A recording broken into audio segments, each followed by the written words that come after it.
My 3-ingredient fry bread recipe is easy and delicious. A favorite of Native American cultures such as the Navajo, my version is super simple.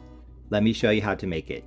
Here I have 2 cups of self-rising flour as I measure 300 grams, along with 1 cup of warm water or milk, in my case whole milk, 240 grams, and a few teaspoons of oil. I'm using canola just to coat the surface of the ball of dough when I let it rest. In addition to that, I have some extra self-rising flour off to the side for bringing the dough together, along with some water off to the side just in case I need it. If you don't have self-rising flour, you can still make this recipe. Just do what I did. Take 2 cups of all-purpose flour and add 1 tablespoon of baking powder and half a teaspoon of salt. Like I said, you're gonna need warm water or milk. I took my milk right out of the refrigerator. I put it into the microwave on high, uncovered, for 45 seconds. So it's warm, but it's not hot. Like I said, this is really easy to make. All we have to do is add the milk to the flour. So I'm just going to form a little hole here. Add in my milk. Now just mix it all together. I know that at first that looked like way too much liquid, but as you can see, just keep stirring and it will come together. Now for the fun and messy part. I'm gonna try to form a ball with this dough. So if you want to, you might want to think about putting some oil or flour on your fingers, because this is a very sticky dough, as you can see. Just gonna put some flour on my fingers. Just bring it together like this.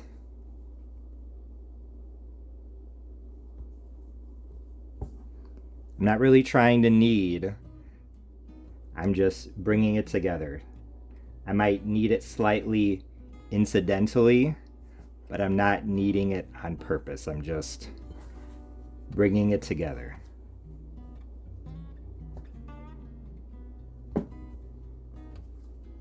And in no time at all, the dough has come together. Now I'm going to coat it with some oil.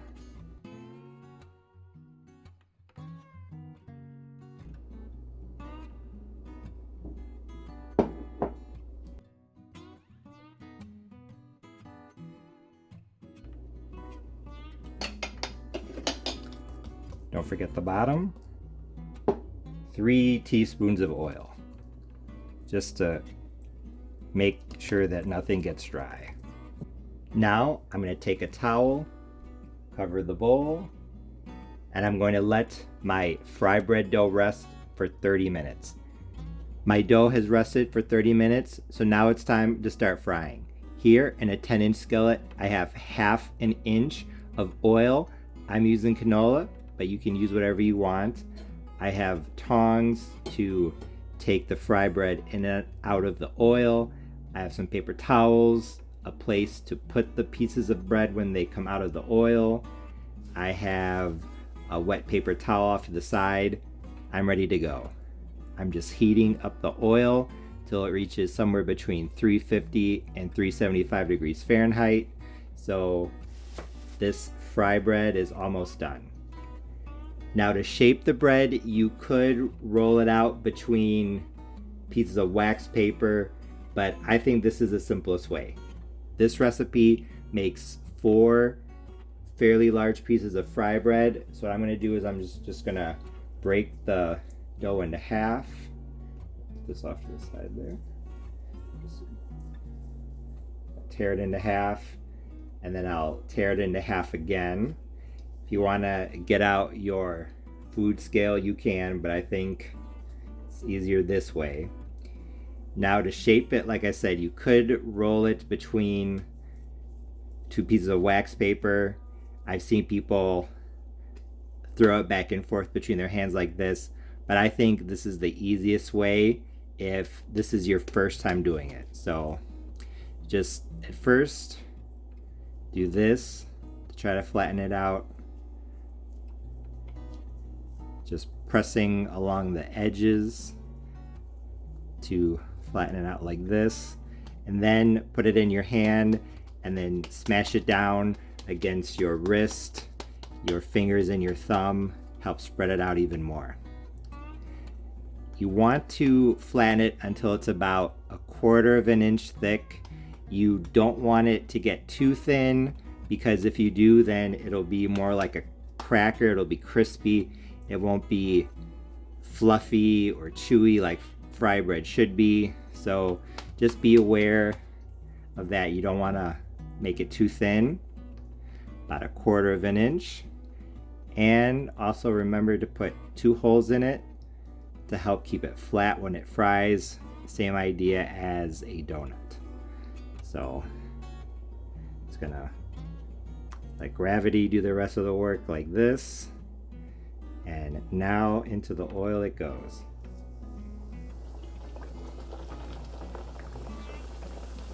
I'm gonna set my timer, and it should only take about 30 to 45 seconds, at most 1 minute per side. If your oil is hot enough, it's going to cook very quickly. You can see the moment I put it in, it just started frying. If it goes off to the side, you can try to push it back in towards the center.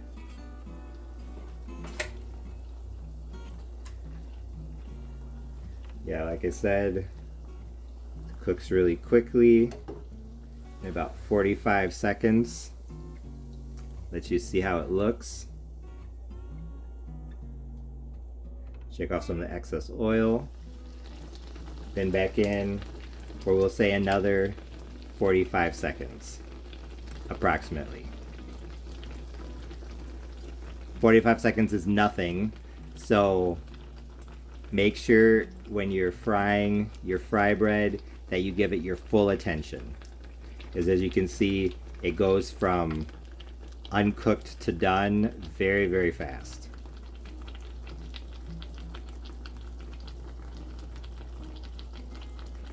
See what it looks like on this side in about 35 seconds.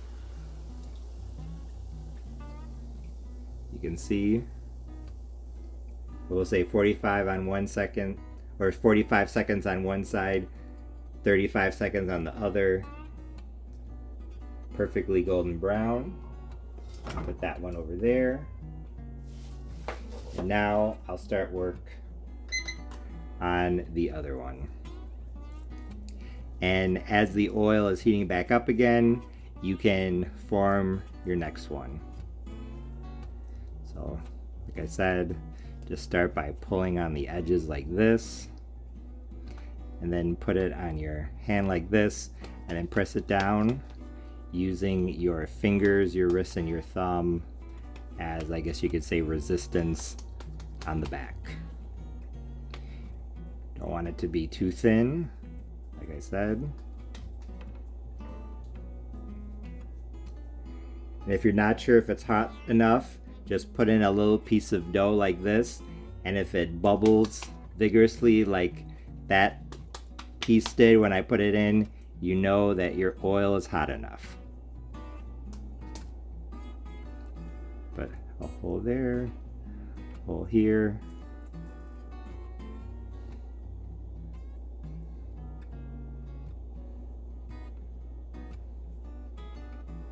Should be a little bit thinner around there.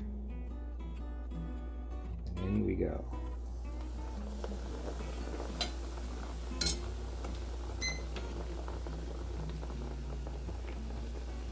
I highly recommend doing this with a timer.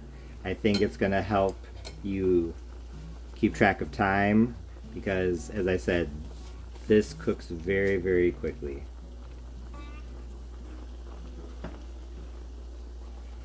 Put it over here. When I store my fry bread, I like to store it upright like that. Like, I don't know if you can see it. I like to store it like this and stack them that way. I don't want to stack them on top of each other. That's 45 seconds.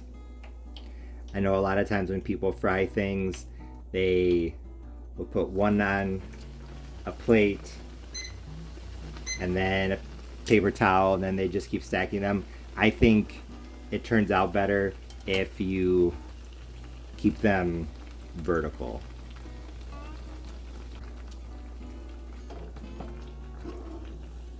How's this one looking? Very nice. I'm gonna shake it a little bit. I'm gonna do the third one. I'm not gonna make you watch me do all 4 of these. I think you get the idea now. My last piece of fry bread is done.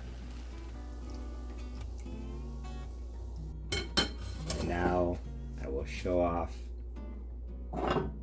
the result. You can see it looks amazing. Can't wait to dig in. My fry bread is done, so it's time to serve. It's much better served warm, so I think you should serve it right after you're done making it. Just to give you a closer look, my fry bread turned out very nicely. As you saw, it cooks very, very quickly, so you want to make sure that you keep an eye on it. Up close.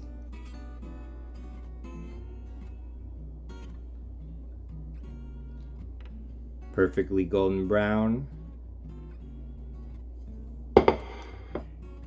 Now, fry bread can be eaten in multiple ways.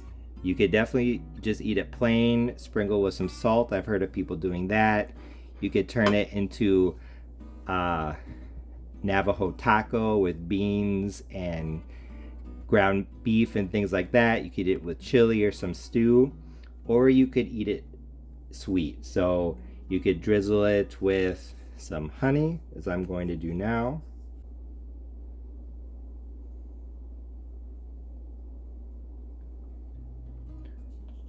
Or you could dust it with some powdered sugar, like I'll do on this side. As you can see, the fry bread looked absolutely amazing, so I couldn't wait to give it a try. And when I took the first bite, I knew that my 3-ingredient fry bread recipe was a big success because it was absolutely delicious. First off, let's talk about the flavor. As you know, anything fried is good, and this was no exception. The flavor was very similar to elephant ears or funnel cakes, so if you like those, you'll like this as well.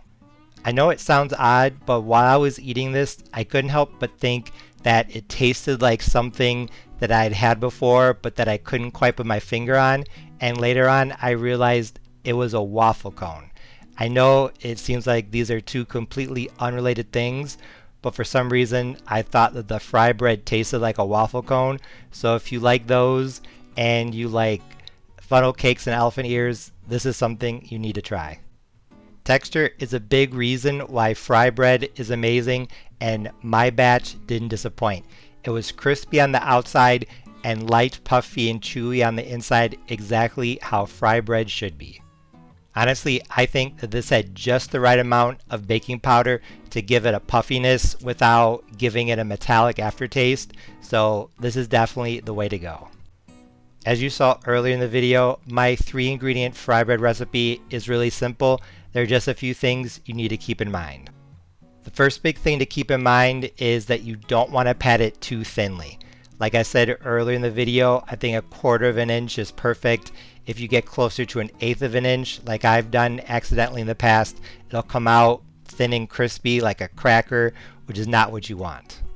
And secondly, if your oil is hot like mine was, your fry bread is going to cook really fast. It might only take 30 seconds per side, so I highly recommend that you give it your full undivided attention and that you have everything ready to go before you start.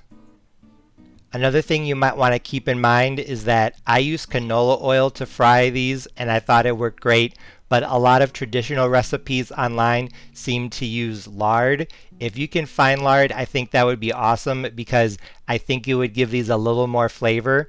I don't think you need to use lard. Like I said, these were great as is, but that's just a little detail you can change to probably take this to the next level. Like I already said, this 3-ingredient fry bread without yeast recipe was a big success. In the future, I'm going to show you how to make fry bread tacos, and I know you'll love those, so stay tuned. As always, thanks for watching. See you next time.